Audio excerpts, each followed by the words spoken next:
Bonjour à tous et bienvenue dans cette nouvelle capsule vidéo de la physique-chimie en classe. Aujourd'hui, on va apprendre à dessiner une fusée à l'aide d'un ordinateur. S'affiche devant vous la fusée que vous allez dessiner.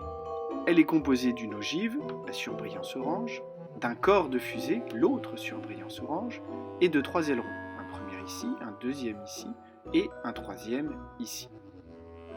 L'intérieur de la fusée, comme vous pouvez le voir, est vide. On voit mieux d'ailleurs ce côté vide avec la représentation en vue en coupe qui s'affiche. Voilà donc l'objectif. Vous allez réaliser ce dessin en utilisant un logiciel de dessin assisté par ordinateur. Nous vous proposons d'utiliser le logiciel SolidWorks. Commençons donc par notre dessin. Première action, ouvrir le logiciel SolidWorks que vous pouvez trouver sur le bureau de votre ordinateur. Une fois SolidWorks ouvert, vous arrivez sur cette page de travail. La première action est de créer un nouveau document en amenant votre souris sur l'icône ressemblant à une page vierge en haut à gauche et en faisant un clic gauche. S'affiche alors cette nouvelle fenêtre. Trois options possibles. Pour votre travail, nous choisissons l'option pièce. Sélectionnez avec le clic gauche l'option pièce et validez en cliquant avec le clic gauche sur OK. Dès lors, votre fenêtre de travail change et voilà ce qu'il s'affiche. Une petite présentation avant de commencer. Sur cette partie de la page, votre dessin s'affichera au fur et à mesure de son élaboration. Sur la partie haute de la page sont présentés une partie des items que vous choisirez pour réaliser votre dessin.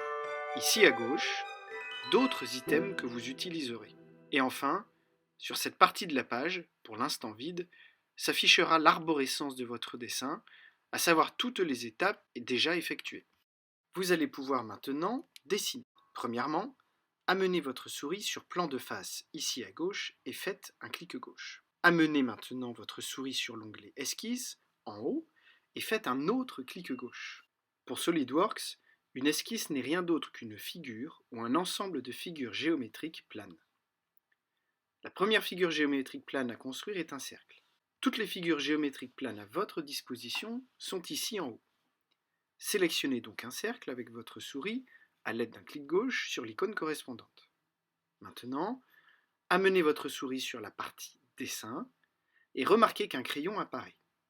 Mettez ce crayon au centre du repère et un petit point apparaît. Faites un clic gauche et déplacez votre souris. Observez alors qu'en déplaçant votre souris, un cercle se dessine dont le rayon varie. D'ailleurs, vous voyez qu'à droite du stylo est écrit un R majuscule pour rayon, suivi d'un égal et d'une valeur qui correspond à la longueur en millimètres de ce rayon. Pour l'instant, ne vous souciez pas de la longueur de ce rayon. Déplacez la souris où vous voulez pour dessiner un cercle quelconque et faites un clic gauche.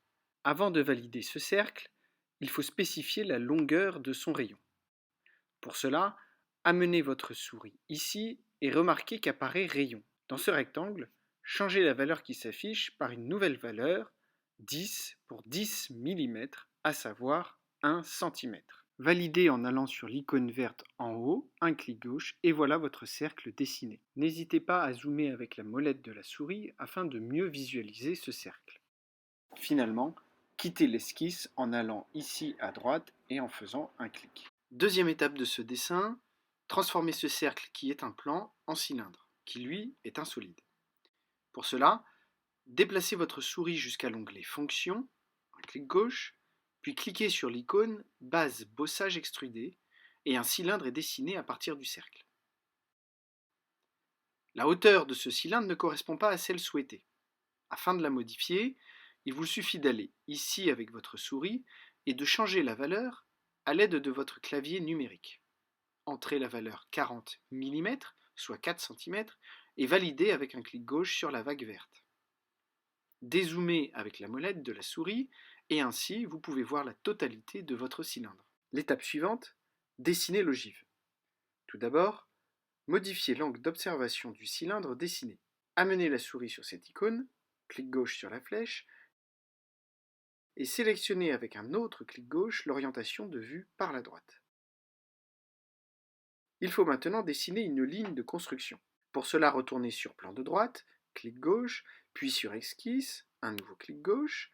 Allez maintenant dans ligne, mais avant de cliquer avec la souris, allez sur la flèche, cliquez, afin de dérouler le menu et choisissez une ligne de construction avec un dernier clic gauche. Amenez votre souris sur ce point, au croisement des deux segments fléchés, un autre clic gauche, et déplacez votre souris vers la gauche afin d'avoir une ligne qui se dessine. Déplacez votre souris de haut en bas afin d'avoir une ligne horizontale. Un rectangle jaune avec un segment noir horizontal à l'intérieur sert de repère. Une fois que vous avez obtenu cela, faites un clic gauche. Sur votre clavier, appuyez maintenant sur la touche Échappe et voilà votre ligne de construction terminée. Enfin, sortez de cette esquisse en allant sur cet onglet en haut à droite et faites un dernier clic gauche. N'hésitez pas à dézoomer avec la molette de la souris afin de mieux voir le tout. Sélectionnez à nouveau le plan de droite avec un clic gauche. Apparaît 4 petites icônes. Sélectionnez la première à gauche qui correspond à Esquisse. S'affiche ici une nouvelle esquisse et ici plan de droite pour notifier que vous allez dessiner une nouvelle esquisse selon ce plan. Dans l'onglet Esquisse, faites dérouler le menu de l'onglet Spline en cliquant sur la petite flèche et choisissez Courbe pilotée par une équation. S'affiche alors cette barre de dialogue.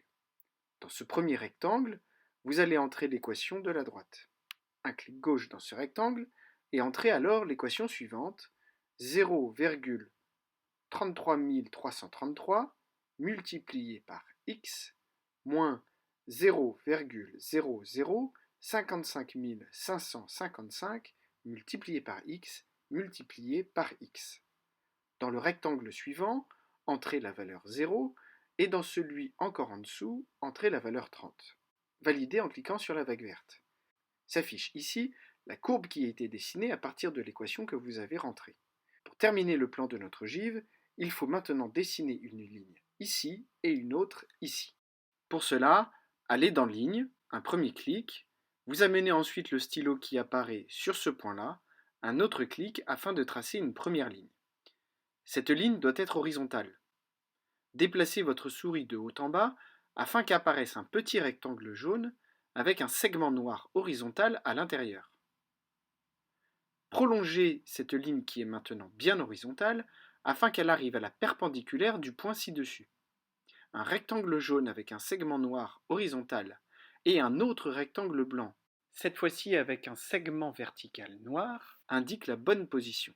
Cliquez une fois que vous y êtes, puis vous continuez en dessinant une autre ligne verticale qui relie ces deux points. Un clic gauche et vous avez presque terminé de construire le plan de l'ogive. Pour le terminer, il faut déplacer ce sommet de l'autre côté. Pour cela, déplacez votre souris sur ce point et cliquez dessus. Puis, dans les paramètres qui s'affichent à gauche, entrez la valeur -40 dans ce rectangle. Validez avec l'icône verte. N'hésitez pas à ajuster le zoom et à déplacer l'angle de vue avec la molette de la souris afin de remarquer que le plan de l'ogive a bien été déplacé à l'endroit voulu. Étape suivante, transformez ce plan en solide. Tout d'abord, quittez l'esquisse en cliquant sur cette icône en haut à droite. Allez ensuite dans Fonction, cliquez et déplacez votre souris sur la fonction Bossage base avec révolution. Un clic et cette boîte de dialogue apparaît. Dans ce rectangle en surbrillance bleue, allez sélectionner l'axe de révolution qui correspond à la ligne en pointillé ici en surbrillance orange que vous avez construite tout à l'heure. Un clic gauche dessus et l'ogive est dessinée. Validez sur cette petite icône verte. Et à ce stade, vous avez donc dessiné le cylindre et l'ogive de la fusée. N'hésitez pas à observer votre dessin selon plusieurs angles de vue. Souvenez-vous de l'introduction, l'intérieur de la fusée doit être vide. Or, ce n'est pas le cas. Alors, commencez par changer l'angle de vue en sélectionnant l'orientation arrière. N'hésitez pas à dézoomer. Un clic gauche sur cette face. Déplacez votre souris vers l'onglet Coque ici, un nouveau clic, et dans le paramètre qui s'affiche ici à gauche, entrez la valeur 1 pour 1 mm. Validez sur l'icône verte juste au-dessus. Remarquez alors que l'intérieur de la fusée est bien vide comme souhaité.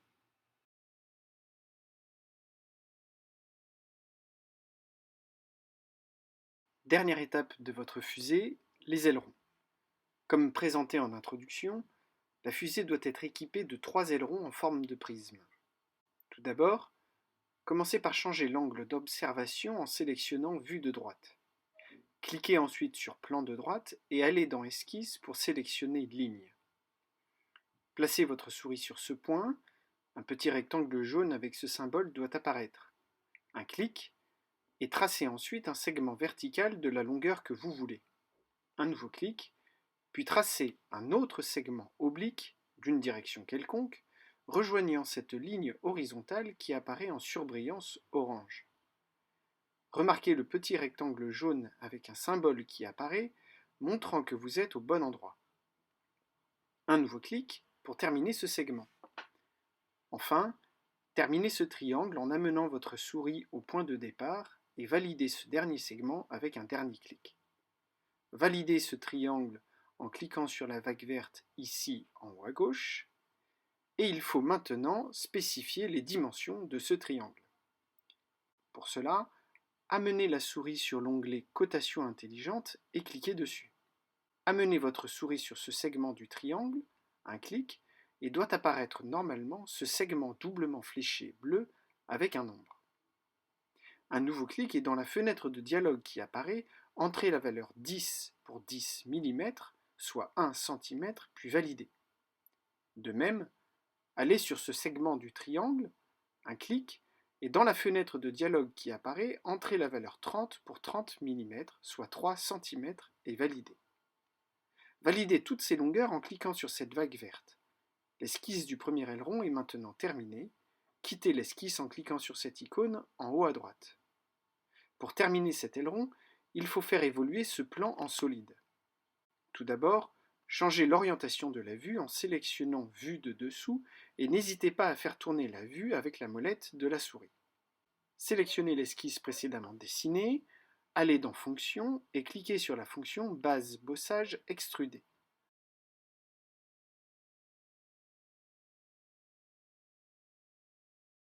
Dans ce rectangle, spécifiez la dimension 1 mm et dans celui-ci, au-dessus, sélectionnez Plan Milieu au lieu de Borne.